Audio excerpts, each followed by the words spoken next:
Twin, where have you been? Nobody knows me like you do. No. Hi guys. Alam mo na, may pressure talaga ako. Bakit ka na-pressure? Ang tagal natin din nag-video yung dalawa eh. Kaya ayan na. Hi Sebis, hi Rabis, hi guys. Hi, so marami nang nagre-request ng vlog na to and ngayon lang namin itong ginawa. So pag-uusapan natin about long distance relationship. Yeah, Yes. Kasi parehas tayo eh. So sobrang mahal na mahal niya ako. Ginaya niya yung pagiging long-distance relationship namin ni Buddy, pati siya. Pati ako naganap ako ng ka-LDR. Pero hindi ako makarelate. Pag nagdadrama si Rana, hindi ako makarelate. Gusto ko rin yan. Ayun, same vibe na kami. So Joke same lang. na drama every time na wala si Buddy and si Pops Ray. Diba? Yes, kaya naman ngayon, naghanda si Ma'am Cho ng mga questions about sa ating mga LDR. Alam nyo, maraming makaka-relate dito dahil maraming mga lovers, mag-asawa, mag-partner na magkakalayo cause of work, cause of career, or Cause of money talaga. Yes. More on money talaga. Diba? Yes, kaya naman lahat po yan tatalakayin natin for today's video. Tatalakayin? Ano po?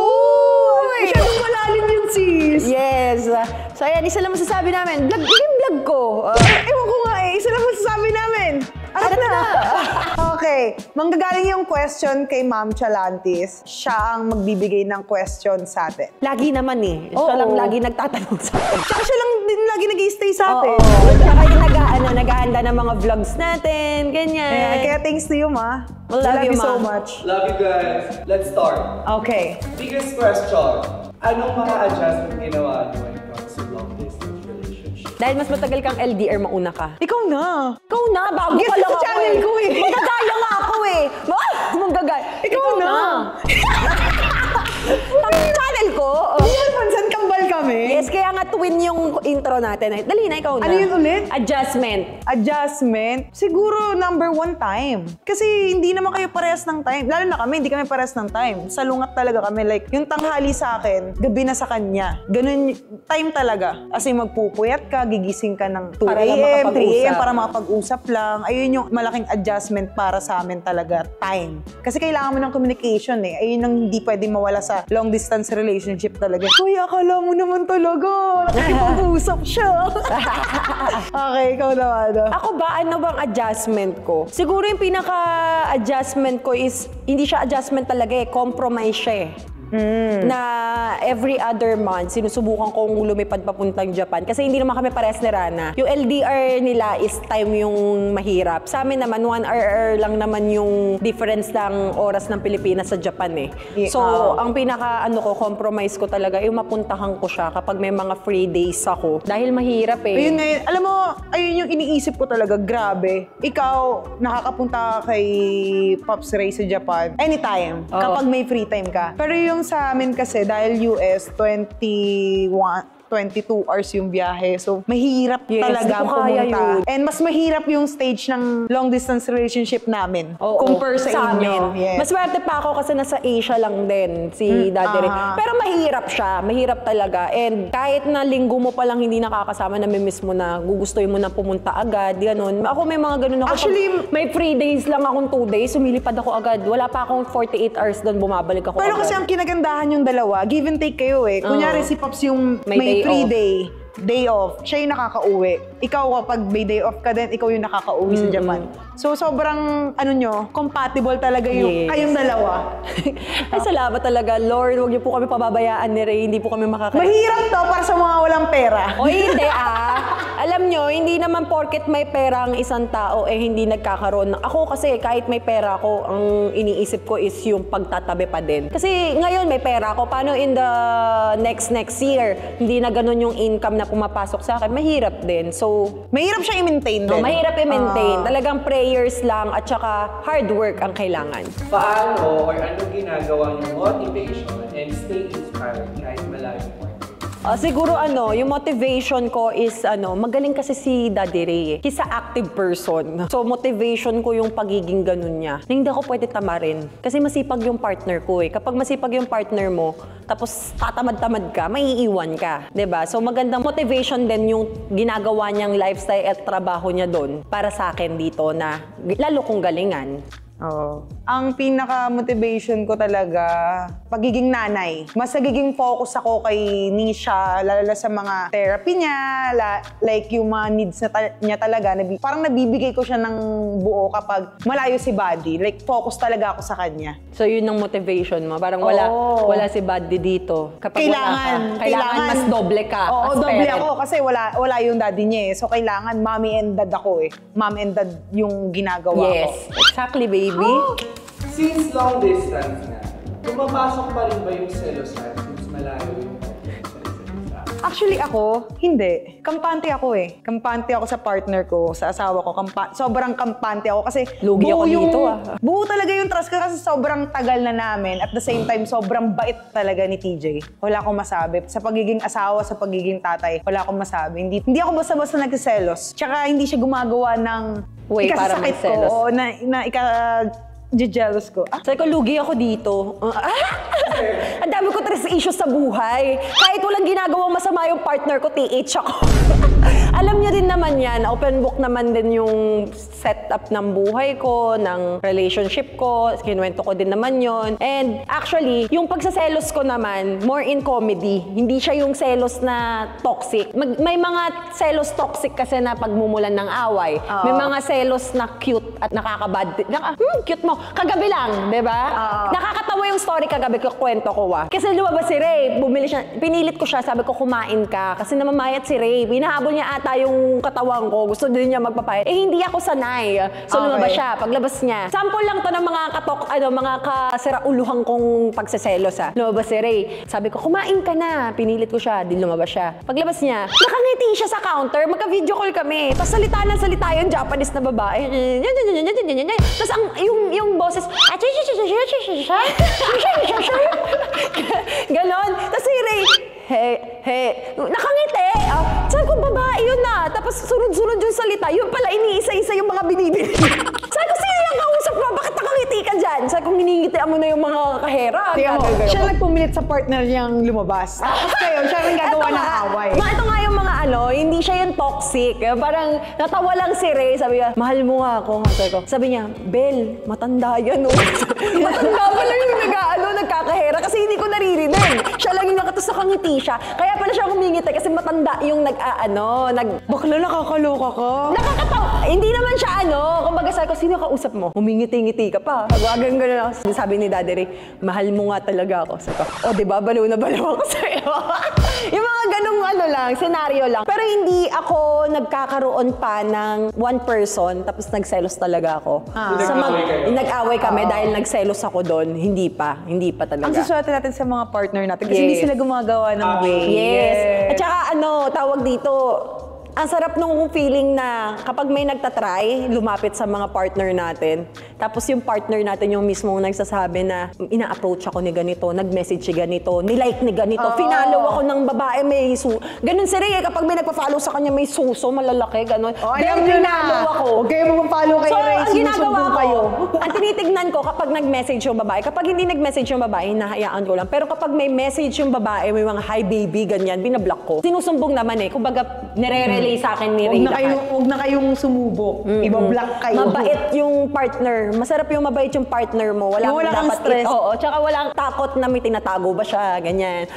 Lang talaga ako. Kasi, syempre, hindi niyo ako masisisi. Galing ako sa ilang beses pa. Pero pakunti-kunti nawawala naman na siya. Nawawala. Okay Pero kasi, kaya ako nga siya binabalik minsan. Kasi parang, wala na kami mapag-usapan. Tapos, wala na kayo mapag-awayan. wala na kayo mapag-awayan. Gagawa ka na lang ng mga maliliit. Pero hindi yung para palakihin Parang cutie-cutie lambingan part lang din. Para lambingin ka lang. Oo. Gusto ko lang yung binibaby. Ako, parang ako talaga yung toxic ngayon.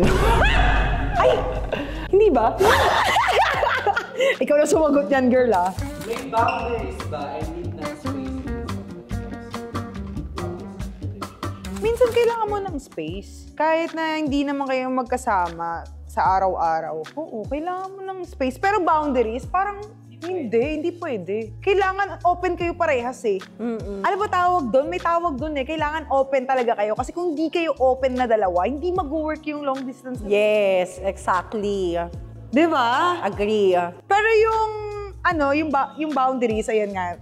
Pag nagkaroon ka na ng boundaries kasi sa partner mo, ibig sabihin nun, hindi ka ready i-open lahat. Pero kapag walang boundaries, open kayo sa isa't isa, pero at the same time, kailangan nyo ng space. Oo, kailangan talaga ng Kasi space. may sarili siyang buhay doon. May sarili kang buhay dito. Hindi naman pwedeng ipilit nyo yung buhay niya doon at buhay nyo dito ng parehas kayo. Hindi talaga. Oo, kasi magkaiba kayo ng mundo eh. And magkaiba kayo ng ginagawa sa araw-araw. Yes. So space yun. Di ba? Ako ganun din. Sa work niya, pagka nasa work siya, syempre, yung 24 hours video call namin, hindi mag-work kasi nasa trabaho siya eh. And yun yung pinaka-space niya sa akin. Pero the rest ng time niya na wala naman siyang trabahong ginagawa na sa akin. Ako din, ganun din. Nagbababa lang ako ng call sa kanya kapag ka nasa shoot ako, nasa trabaho ako, or kaya may inaasikaso ako sa mga bata. Nagsasabi ako ng tamang space para doon. Like, Daddy, may gagawin muna ako. Daddy, pwede ba ako muna? Ayun lang yung pinaka-space. The rest, wala. Walang boundaries, Pero boundary. tong dalawang to mag-video call. Di namin kaya yun ni Buddy. Hindi kasi kami ganun ni Buddy eh. Oo nga. Sabi Hindi din niya. talaga kami ganun ni Buddy. Yung 24/7 video call, no. Hindi kami ganun. Speaking of video call, hindi ba nakakasawa yung ganung setup? Nakakasawa. Nakakasawa. Pero wala kang choice. Sa akin, hindi nakakasaawa. Kasi, hindi totoo nga. Magkaiba nga kami. Magkaiba kami magklase ng tao. Hindi porket magkapatid kami, parehas kami ng hindi. Kasi si Rana, siguro kaya siya ganyan ka-strong pagdating sa hindi mo kailangan kausap, ganyan-ganyan. Kampante ka ni. Kami kasi ni Ray bago pa lang eh. Magdadalawang taon pa lang kami. Kayo, 7 years. Kayo 7 years na. So, yung level ng gano'n, yung mga sawa-sawa sa'yo, kasi matagal mo na nakakasama. Pero sa akin kasi, ayun nga, yung assurance, hindi lang din naman para sa akin eh. Assurance din niya. Kasi alam niya yung mundong ginagalawan natin eh. Especially yung craft ng trabaho natin, yung line ng work natin, hindi siya bago doon. Alam niya kung ano yung nasa palibot natin. So, bakit namin kinakaya na 24/7 kami magkausap? Kasi every problem na dumadating, may problem siya sa work niya, karamay niya ako. Kahit nasa call lang. May problema ako dito sa Pilipinas, karamay ko siya. Nasasabihan ko siya. And time to time, para pa rin kami magkasama. Pero nasa screen lang talaga kami. Pero naiintindihan ko naman kung bakit kayo halos 24/7 na kailangan nyo mag-usap. Nagigets ko talaga eh. Sa pinagdaanan mo, isa na yon. At saka wag ako yung parang ako lang yung may pinagdaanan sa buhay. Pati si Ray. Kasi ang dating talaga, parang ako lang yung may trust issues. Although siya, complete talaga siya. Wala akong masasabing kaanuan sa kanya. Pero meron din siyang mga naranasan sa past relationships niya na ayaw niyang nararanasan ngayon. And hindi ko din gugustuhin ibigay yun. 'Di ba? Yun nga yung dapat iwasan namin both parties eh. 'Di ba? Yung mga bagay na magkakaroon kami ng hindi komportable yung feeling namin eh. Galing mo, sis. 'Di ba? Actually, yung next question, ano yung mga dapat iwasan? Bakla. Bakla.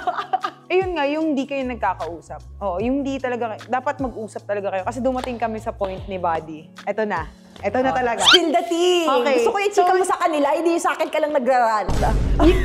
Taon na nakalipas to, pero ito yung kasagsagan na sinurprise ako ni Buddy na nag-Shein deliver siya that time. 10 months to 11 months ata siya nasa US. So, consistent naman yung video call namin, message, mga 7 months. Pero nung lumagpas na kami ng 11 months, tapos dumating na yung 6 months na LDR kami. Nawala na yung communication eh. Nawala na yung communication namin eh. Hanggang sa hindi na kami okay. Hindi namin na-open sa isa't isa na hindi na kami okay pareha. Yung relasyon namin parang nawawala na. Nag-fall apart na. Oo, ganun na talaga yung nangyayari. Dahil sa sobrang tagal. Sa sobrang tagal na wala. Kaya hindi ako naniniwala ako sa LDR. Pero para sa akin, pag lumagpas ng 6 months, iba na eh. Medyo malungkot na talaga na masakit na hindi mo ma-explain kung ano ba yung nararamdaman mo. Asing wala na. One more yung taon, no? Yes, kaya hindi ko alam kung paano nila natitake yun. Kaya nahingi pa rin ako ng advice sa mga matatagal ng long distance kasi nga hindi ko pa rin talaga kaya. Hanggang ngayon hindi ako sanay. Ilang beses na nangyari sa amin pero hindi pa rin ako sanay. Importante talaga yung communication. Although may trust ka, meron ka dyang trust, open ka sa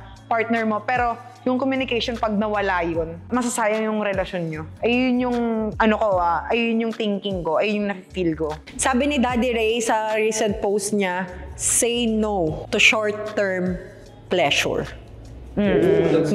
Kasi minsan hindi mo makontrol kung anong emosyon yung meron ka. So, ang pinaka-iniiwasan namin is yung magkakaroon kami ng talo, lamat, na pwede kaming ma-push dun sa short-term pleasure na yan sa ibang tao.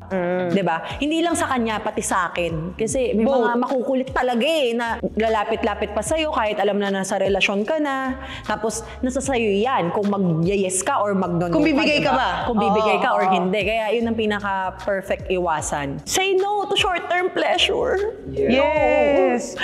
Mag-aantay ako ng ilang months para dun sa masarap na pleasure. Paano na-handle yung absence ng physical touch? Oh my God! Yan! Ikaw na muna, sis. Sige. Hindi, sanay ako sa self-love Hindi, Oh my God! Baka iba isipin nila sa self-love. Oy, hindi Bakla ka! Hindi, ako kasi, hindi ako nangangate. Hindi, totoo ba? Hindi ako nangangate ng walang kakalabit sa akin. Gets? So, meron talaga akong hindi ako nanonood, hindi ako nagbabasa ng mga about sa mga or mga or iniiwasan ko yan. Ay, bakla, nanonood ako. Nanonood! Hindi, totoo nga. Gago. Totoo nga. Nanonood lang ako pagkasama ko si Bad. Uy, nandun lang siya! Hindi ko pa rin na-try yun. Buong buhay ko, di pa ako nakapanood. Binato ka tuloy. Bakla ka. Kasama ko naman yung partner ko, kaya okay lang yun. Siya kasi nag-joke, babe, nood nga tayo. Sige, nood tayo. Kaya ko. Tuloy mo muna. Ayun nga, hindi nga kasi ako hindi talaga, so walang reason para makaranas ako ng ganun. Pero hindi pwedeng hindi ko sabihin sa kanya na, Daddy, I miss you. Or kaya nagpapabebe ako sa kanya, ganyan. Hindi naman ka-plastic totoo lang yung sinasabi ko. So marunong mag-antay to. Gago ka, tinuro. Weird mo yun, bakla ka. Marunong siya mag-antay. Ano mga una na napapansin sa partner niyo or nararamdaman every time nakikita ko yung girl? Ako awkward. Awkward siya sa una. Lalo na kapag medyo matagal kayong hindi nagsama or nagkita. After nun, awkward kasi magpapakiramdaman kayo Kung ano yung mood niya after 2 months. Kasi iba ang personal. Kaysa sa nag-uusap lang kayo, promise, legit yan. So kahit si Daddy Ray, yun ang sinasagot niya yung pakiramdaman namin lagi, every time nagkikita kami. Ilang buwan ba kayong pinakamatagal na hindi nagkita? Siguro 3-4 months. Ganun. May awkward na nga. May awkward. Ganun din ako Kahit 1 month meron. Ganun Kahit din ako may- kay Buddy. Diba, parang- sobrang awkward talaga nung matagal. Tinititigan ko siya, iba yung asawa ko. Tapos hindi mo alam kung paano ka mag-a-act kapag ka Tsaka nagkita paano siya kayo. i-approach. Yes. Kasi kung komportable ba siya sa approach mo, Oo. Mag-aano Same ka pa eh. din ba? Kasi yung tao, ma-promise, kahit isa araw, isang linggo yan, nagbabago-bago talaga kung anong nasa utak or Pero- yung feelings natin. Or, yung sa akin, dakdakan na. Bakla, ganun talaga, long term na kami. ay, hindi naman kami ganun. Yung pagkakita, bakbakan Ay, hindi naman ganun. Bakla ka? Ano to? Kahit saan? Hindi. Oy, kasi nung nakaraan pag-uwi ni Buddy, di ba? Kumakain tayo sa sa kakauwi lang talaga ni Buddy. Nag-lock ng pinto. Hayaan mo na sila. Na-miss nila isa't isa. Ganun talaga. Kami nga hindi gano'n. Naantayin pa namin yung gabi or kaya bukas ng umaga. Ang boring nyo naman, bakla. Boring Kaya mo, sandali ko, Daddy Rick, kakauwi mo lang. Tara, saan tayo? Is money and time very important when it comes to long distance Yes. Yes. Kaya ka nga, maraming magpa-partner kaya nagkakahiwalay, kaya nagkakaroon ng LDR lalo na dahil sa money. Pinaka-importante sa tao ngayon, di ba, ang money. Kasi nga, syempre, may mga kanya-kanyang problems about financial, like family. Kaya importante talaga yung money. And insert ko dyan working abroad is a chance din Malaking opportunity siya So bakit mo hihindian, 'di ba? Marami kang maiintindihan mo yung mga pamilya natin na bakit sila umaalis Alam naman natin kung gaano kahirap yung buhay sa Pilipinas, 'di ba? So kung naghahangad sila ng magandang future para sa pamilya nila, anak nila, asawa nila, 'di ba? Why not? So talagang nagmamatter siya. Time, siguro yung pinaka-time talaga doon is yung masulit nyo. Every time na meron kayong free, na magkakasama kayo, Yung makakauwi siya. Yes, yung yun talaga. So, yun ang pinaka-ano. Halimbawa, ako, uuwi si Ray. Grabe ko ini-expand yung oras na nandito siya. Hinahanda ko lahat. Kasi nagmamatter siya eh. Tapos yung pag ako naman yung nasa Japan, ganun din. Oo. Nilalaan ko yung buong oras ko para sa kanya. Money naman, kung hindi issue at big deal ang money, may pera naman kami, sa totoo lang ha. Oo. Pero bakit namin pinili maging LDR? Kasi gusto namin ng maganda para sa kinabukasan namin. Hindi naman porket masaya kayong dalawa ngayon, may pera kayo ngayon, okay na yan eh. Exactly. Hindi talaga, promise. Kung gusto nyong mapalaki pa yung pamilya nyo, yung future na gusto nyo para sa inyo, why not mag-take ng risk, di ba? Kahit mahirap. Hanggat may opportunity ngayon, And lahat- why not na i-take? Yes, ang lahat talaga ng bagay sa mundo may sacrifice. No, ang dami nating magagandang ano. May araw ba na naisip niyo na sumuko dahil sa long distance Oh relationship? my God. Ikaw? Yes. Kamunti ka na talaga, as in kamunti ka na. Konting, alam ni Buddy yun, alam niya na, kahit hindi ko sabihin sa kanya na Ramdam nyo na. gusto ko nang sumuko, gusto ko nang bumitaw, ayoko na, stop na natin to. Yun na yung pinapafeel ko sa kanya eh. Parang napagod na ako, kakaantay sis. Pagod na talaga ako. Ilan taon na ba kayo LDR? Almost 3 years na kaming babalik-balik. Pero yung pinakamatagal, umabot ng 10 months. Pero hindi nga siya biro. Pero yung 10 months na yun, short term pa lang yun kumpara sa ibang Oo. nag-LDR. Maraming mga magko-comment dyan sa baba na, Ang OA ko. oo, kasi Pero- sinusuko ka agad. Oo. Pero kasi mahirap eh. Dahil na ikaw lang mag-isa na iiwan sa anak mo, lalo na malaki yung pangangailangan Oo. ng anak mo. Feeling ko yung pagsuko mo naman based on your emotions lang, that period. Pero hindi naman talaga siya intention ng view mo para sa future. Yes. Pero ang kinagandahan kasi nun, gumawa si Buddy ng way. Alam niyang hindi ako okay. Hindi na kami okay. Gumawa siya ng way para maging okay kami. Umuwi siya kaagad ng Pinas. Oh, Nung diba? nalaman niya, yung nararamdaman niya na hindi na okay yung partner ko. Uwi ako. Kahit na nasa work, nag-work pa siya, ginibap niya yung work niya. Kasi ang nasa utak niya lang, hindi ako okay. Hindi na kami okay. Oo. So, kailangan may mag-move. Kasi mahirap talaga sis. Mahirap talaga. Nahirapan talaga ako. Dahil na sa 7 years namin, sa 5 years straight namin, hindi kami nagkahiwalay. Araw-araw kayo magkasama nun. So, ang hirap kapag sanay ka na sa tabi mo lang yung partner mo. Ako Mahirap. naman, hindi pa. Wala pa naman. Kasi siguro kasi sila 3 years na, kami magdadalawang taon pa lang. Pero buong na yun, LDR talaga kami. Never ko pa siya nakasama kagaya ng tagal mong nakasama si Buddy. More in LDR pa kami ni Ray kaysa sa kanilang dalawa eh. Pero it's okay, naiintindihan ko kasi ako busy din naman ako eh. And at the same time, may pamasahe pa ako. Hanggat may pamasahe pa kami, kaya pa. Okay, sana all may pamasahe. Oh, basta wala susuko. Siguro mapapasuko ako kung talagang parehas din kaming wala. So nagpapasalamat talaga ako sa Diyos kasi kahit papano nagpo-provide siya sa amin. Lahat naman ang meron kami dahil kay Lord eh. So si Lord ang nagpapalakas lalo ng relasyon namin. What's the unique thing about long distance relationship? Patience. Kasi yung mga long distance relationship talaga, mahirap eh. Tsaka kailangan mo ng mahabang patience dyan. Kasi kung di mahaba yung pasensya mo, hindi mag-work yan. Kaya para sa akin yung unique thing talaga sa relasyon ng mga magkalayo. Ganda ng sagot ni Rada. Wala na po ako masagot. Unique thing about LDR?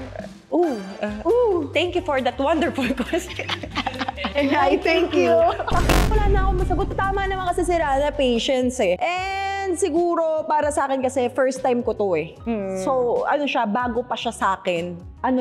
Unique about it is yung mas lalo kaming pinagtibay, lalo kaming ginawang strong. Yung mga personalities namin, kumbaga, si Ray ngayon lang din siya nakaranas yung talagang OA sa LDR, yung tagal ng karelasyon. Ganun din ako. So, yung tibay na kailangan namin to ma-work, and syempre, papasok doon yung patience. Di ba? Doon pa rin yan lulusot pa din yan So, ako ang advice ko talaga, try to, give trust sa partner mo, to stay strong, especially ikaw, on your own. Kasi kapag hindi ka strong sa sarili mo, tapos yung partner mo gano'n na din yung nararamdaman, mapapasuko kayo eh. Pero kung lalakasan mo yung loob mo sa sarili mo, siya din sa sarili mo, be a motivation to each other talaga. Kapag namomotivate nyo yung isa't isa, na kaya nyo at malalagpasan nyo, kakayanin nyo. Sa akin, maging open talaga every time. Open, communication, trust. Ayan yung mga gold thing ng mga LDR. Ito yung pinag-uusapan natin based on our experience lang Yes. naman. So, may kanya-kanya tayo experience. Perspective, yeah. Yes, so Huwag yung masamain kung ano. Comment down below yung mga may mga ka-LDR. Share your story para din nakikita namin kung anong klase yung LDR scenario sa ibang tao, ganyan. Oo, Kasi ako nagbabasa ako comment eh. Tsaka lalo na ako, nagbabasa-basa ako about sa long distance relationship kasi alam ko hanggang pang matagalan tong amin. Hindi matatapos sa basta-basta yun sa amin. Ako pinapatapos ko na. Pagod na ako eh. alam ni Rhea eh. Oh, dito ko na tinatapos yung vlog dahil ayaw niya na magsalita. Ayan, sana may natutunan kayo sa video na to. Pero Yes, tingin ko meron vlog naman lang. kahit papano, kahit mga kalokohan namin, pasok pa rin naman. So, ayan guys, hope you like this video. Ayan, I love you, Daddy Ray from Japan. Ay, so Japan pala, hindi from. From Philippines. Ano kasi tawa niya, hindi na ako babate, bahala ka na dyan. Tawa-tawa na yung mga audience natin. Mag-shoutout ka! Ano ba shoutout ko?